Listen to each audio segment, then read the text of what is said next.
예, 반갑습니다. 저는 목회사회학연구소와 또 우리 굿미션 네트워크를 섬기고 있는 장진원 목사라고 합니다. 이렇게 좋으신 목사님들 만나 뵙게 돼서 너무나 감사합니다. 또한 이렇게 패드코리아를 통해서 저희 단체와 하나님께서 큰 일을 아마 이루실 줄 믿습니다. 그러니까 은혜로운 찬양 다음에 해서 굉장히 부담이 됩니다. 제가 드릴 말씀은 좀 쉽지 않은 말씀입니다. 그러다 보니까 이 하나님께 받은 은혜가 괜히 또 제 토크 때문에 감소되지 않을까 이런 우려가 있습니다. 그럼에도 불구하고 오늘 드릴 이 말씀을 통해서 정말로 우리 모든 그리스도인이 또 우리 한국교회가 새롭게 시작되어야 될 그런 작은 어떤 단초가 되었으면 좋겠습니다. 제 마음속에 언제 그런 마음이 있습니다. 많은 사역들을 하면서 개혁을 말하고 변화를 말하는 사람들이 참 두려운 일이다.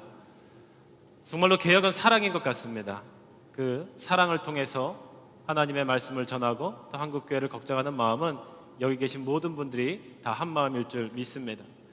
오늘은 좀 아프고 부담되는 이야기지만 한번 솔직하게 우리 한국교회 모습 속에서 우리의 모습을 한번 좀 바라보고자 하는 마음으로 이 시간에 나왔습니다. 어떻게 보면 우리들은 많은 이야기를 합니다. 교회가 어떻고 또 목사님들이 어떻고 또 리더가 어떻고 또 우리가 살고 있는 목회 환경은 이렇다 말은 하지만 실제로 그 안에 있는 우리 그리스도인들과 또 성도들과 때로는 그 속에서 소외된 많은 우리 그리스도인들의 대부분의 삶에 대해서는 외면할 때가 많이 있었습니다. 하지만 우리가 아픈 만큼 이 땅에 많은 그리스도인들이 아파하고 있고 또 고통 가운데 있음을 우리는 느끼지 않을 수 없습니다. 그런 의미에서 우리가 이 현대를 사는 그리스도인들의 모습을 한번 좀 객관적으로 알아볼 필요가 있습니다. 물론 이것은 사회학적인 접근입니다. 그럼에도 불구하고 우리는 이 모습들을 부인할 수 없는 현실에 있다는 것이죠. 지금 한국교회의 가장 중요한 이슈라고 말하면 바로 이 위기 담론이라고 할 수 있습니다. 이미 많은 분들이 이해하고 있고 인정하고 있는 현실이죠. 한국교회가 위기다라고 하는 것입니다. 그 속에서 몇 가지의 근거들을 가지고 있는데요.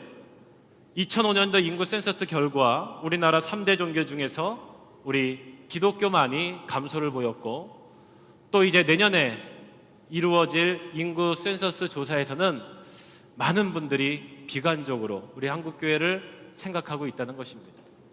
그 중에도 우리가 주목할 것은 뭐냐면 우리 기독교인들이 종교 이탈률이 가장 높다는 것이죠.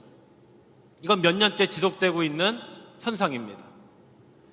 이런 현상 속에서 우리가 단순히 이것을 하나의 데이터다 이렇게 보기에는 너무나 심각한 수준에 와 있다는 것을 우리는 알 수 있습니다.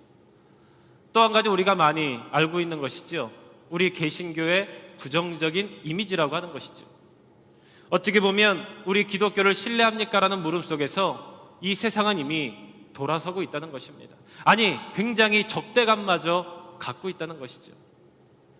그 치수가 조금씩은 유의미한 데이터를 가지고 있지만 여기에 보시면 신뢰하지 않는다. 이 조사는 아마 앞으로 또 지금 우리의 모습에서 보고 있는 현실임을 부인할 수 없을 것입니다. 이거는 작년에 있었던 한목협 조사 결과를 좀 정리한 것이죠. 개신교인의 교회 만족도라고 하는 부분을 한번 물어본 적이 있습니다. 미묘한 차이가 있지만 지금 많은 성도들은 이 우리가 다니고 있는 교회, 우리가 믿고 있는 신앙에 대해서 그렇게 만족하고 있지 못하다는 것입니다. 개신교의 목회자 만족도 또한 점점 줄어들고 있습니다.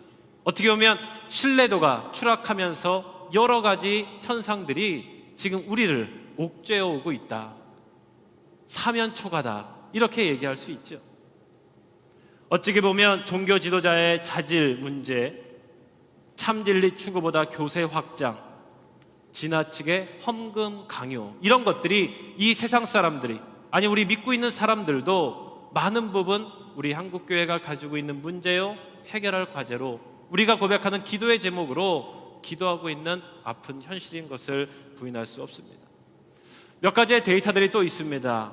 우리 비개신교인들의 한국교회 불신 이유를 보면 이단이 많아서 여러 가지 이기주의 문제, 언행 불일치, 헌금방요, 목회자의 사리 사욕 이런 것들이 우리 한국교회의 불신 이유다 이렇게 지적하고 있습니다. 비개신교인의 교회 신뢰 이유 또한 반대로 그럼에도 불구하고 사회봉사를 많이 하는 교회, 때로는 존중, 바른 삶. 어찌 보면 우리 교회가 좋은 일을 참 많이 하면서도 이 땅의 세상과는 전혀 소통이 되지 못하고 있는 그런 현실을 극단적으로 보여주고 있습니다.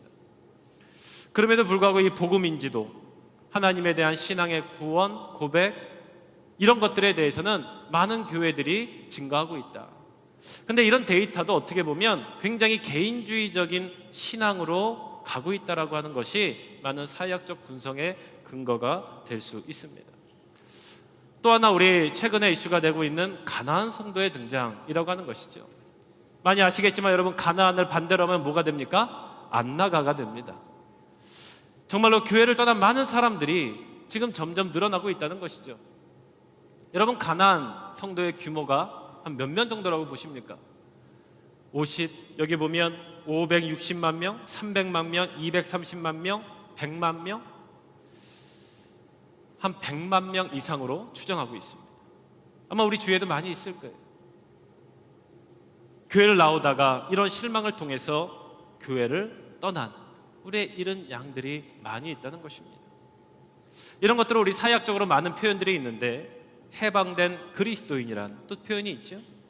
영적이지만 종교적이지 않은, 점점 현대인들이 과학이 발달해서 영적이지 않을 것 같지만 점점 종교 인구는 조금씩 늘어나고 있습니다. 어떻게 보면 영적인 갈구는, 참 진리에 대한 갈구는 점점 늘어나고 있어요. 그럼에도 불구하고 교회에서는 채워줄 수 없다는 것입니다. 안티 기독교 문화가 또 있죠.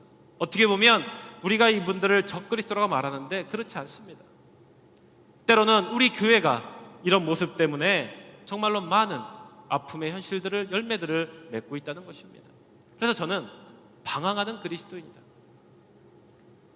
방황하는 그리스도인들이 우리의 삶을, 또 우리의 주위에 엄청나게 많이 있다는 것입니다. 그리스도인들은 무엇을 추구하는가? 최근에 많은 그런 선각자들은, 지금 현대인들은 어찌 보면 죽어서 가는 천국보다는 하나님 나라의 삶과 가치에 더 관심과 더 믿음이 가고 있다는 것이죠. 여러분, 이 시대 속에서 교회는 무엇인가를 한번 물어봐야 될 것입니다. 타이타닉호는 뭡니까? 무너져 내리는 것이죠. 여러분, 타이타닉호가 무너질 때 하는 일은 뭡니까? 사람들을 배로 태우는 것이 아니라 어떻게든 빨리 사람들을 구해야 되는 것이죠. 한국교회가 이렇지는 않은가? 한국교회가 진짜 노아의 방주의 역할을 하고 있는가? 이런 것들을 물어봤으면 좋겠습니다. 여러분, 이 시대의 영적 가치는 무엇입니까? 성장에 우리는 두고 있지 않았습니까? 아니죠. 이제는 진정한 회심을 다시 한번 물어볼 때라는 것입니다. 여러분, 이제 우리는 무엇을 해야 하는가? 이것이 바로 이 세상을 사는 우리의, 또 지도자들과 모든 성도들의 모습인 것입니다.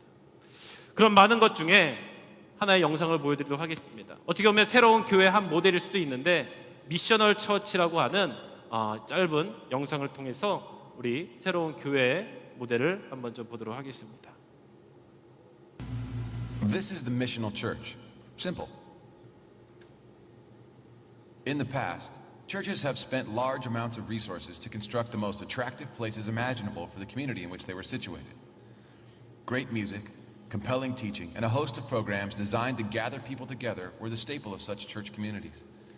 Anyone who wanted to come was welcome, and church members were encouraged to invite their friends and neighbors. Generally, people had a pleasant experience. The people who came and were cared for seemed relatively similar. Education, income, pastimes, race, struggles, and histories seemed to be almost identical. Eventually, someone asked the question, what about all the people who aren't like us, but who live around us?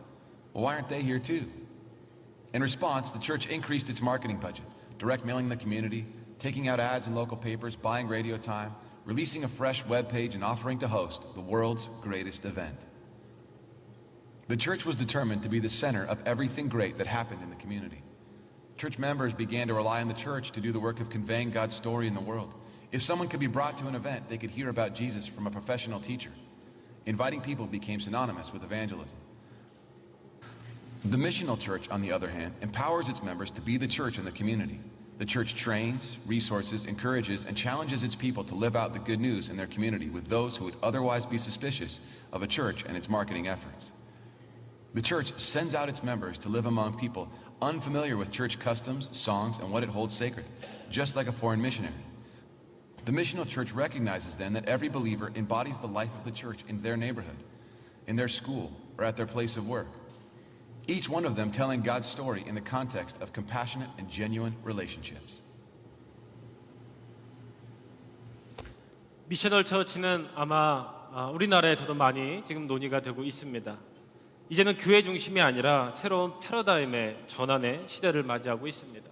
이제는 정말로 세상을 변화시키는 참 복음의 진리의 그리스도인들이 이 땅에 세워져야 할 시대에 있습니다. 이제는 성장주의 문제가 아니라 정말로 목회자의 패러다임의 변화가 긴급히 요청되고 있습니다. 어찌 보면 기존 전도 방식의 무례한 기독교가 아니라 복음의 삶과 생활 속에서 그들을 초청할 수 있어야 됩니다. 이제는 성경과 복음의 공공성 회복의 실천의 과제를 갖고 있습니다.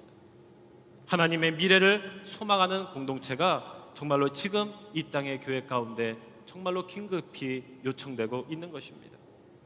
짐 앨리스 목사님이 이런 표현을 썼습니다.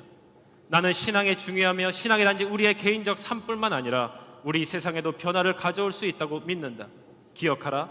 교회 역사가들은 영적 활동이 사회 내에서 어떤 변화를 가져오기 전까지 결코 부흥이라고 불릴 수 없다고 말한다. 다른 말로 하면 영적 갱신이 무엇인가? 사회적으로 특별한 결과를 가져오지 못한다면 영적 부흥이 될 수 없다. 아마 지금 우리 주위에도 많은 영적 부흥을 꿈꾸고 있는 분들이 계십니다. 또 많은 기도들이 있습니다.